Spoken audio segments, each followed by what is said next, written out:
Hello, my friends. My name is Jeremy. I'm going to be reading from the Bible, the Word of God. I'm going to read Numbers 21. Numbers 21 is Arad destroyed. So turn up, listen up, focus. This is the Word of God. When the Canaanite, the king of Arad, who lived in Negev, heard that Israel was coming by the way of Atharim, he fought against Israel and took some of them captive. And Israel vowed a vow to the Lord and said, "If you will indeed give this people into my hand, then I will devote their cities to destructions."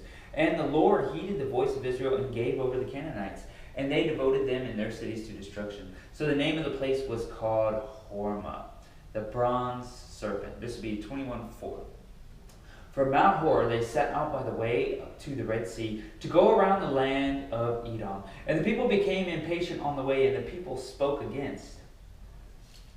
And the people spoke against God and against Moses.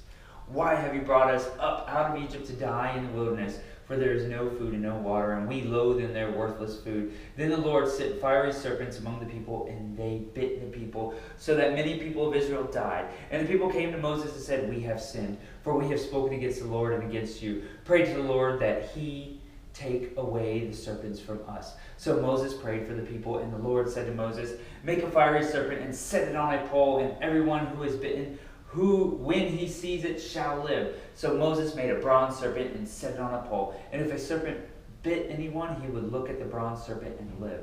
A song of the well. And the people of Israel set out and camped in Oboth. And they set out from Oboth and camped in Abarim, in the wilderness that is opposite of Moab, toward the sunrise. From there they set out and camped in the valley of Sharid.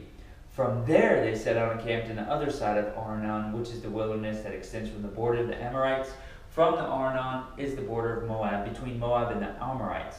Therefore it is said in the book of the wars of the Lord, Wahab and Suphah and the valley of Arnon and the slope of the valleys that extend to the seat of Ar and leans to the border of Moab. And from there they continue to Beer, that is the well of which the Lord said to Moses, "Gather the people together so that I may give them water." Then Israel sang this song, "Spring up, O well, sing it. Sing to it, the well that the princes made, that the nobles of the people dug with the scepter and with their staffs." And from the wilderness they went on to Mattanah, and from Mattanah to Nahaliel, and from Nahaliel to Bamoth, and from Bamoth to the valley lying in the region of Moab, by the top of Pisgah that looks down on the desert. King Sihon defeated. All right. Then Israel sent messengers to Sihon, king of Amorites, saying, "Let me pass through your land. We will not turn aside into the field or vineyard. We will not drink the water of a well. We will go by the king's highway until we have passed through your territory." But Sihon would not allow Israel to pass through his territory. He gathered all of his people together and went out against Israel to the wilderness and came to Jahaz and fought against Israel. And Israel defeated him with the edge of the sword and took possession of his land from the Arnon to the Jabbok as far as to the Amorites, for the border of the Ammonites was strong. And Israel took all these cities, and Israel settled in all the cities of the Ammonites in Heshbon and in all of its villages. For Heshbon was the city of Sihon, the king of the Ammonites, who fought against the former king of Moab and taken all his land out of his hand as far as to Arnon.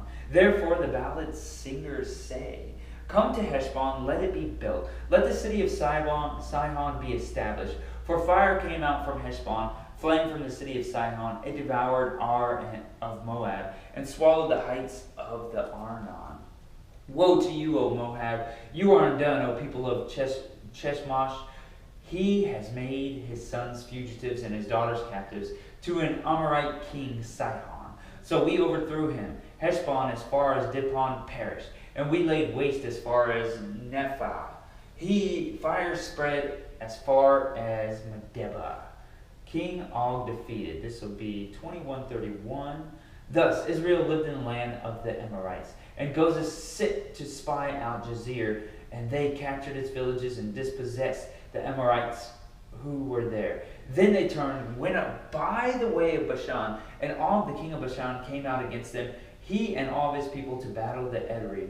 But the Lord said to Moses, 'Do not fear him, for I have given him into your hand, and all of his people and his land. And you shall do to him as you did to Sihon, king of the Amorites, who lived at Heshbon. So they defeated him and his sons and all of his people until he had no survivor left, and they possessed his land.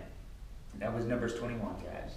The Word of God. God loves you. I love you. May peace always be with you. See you.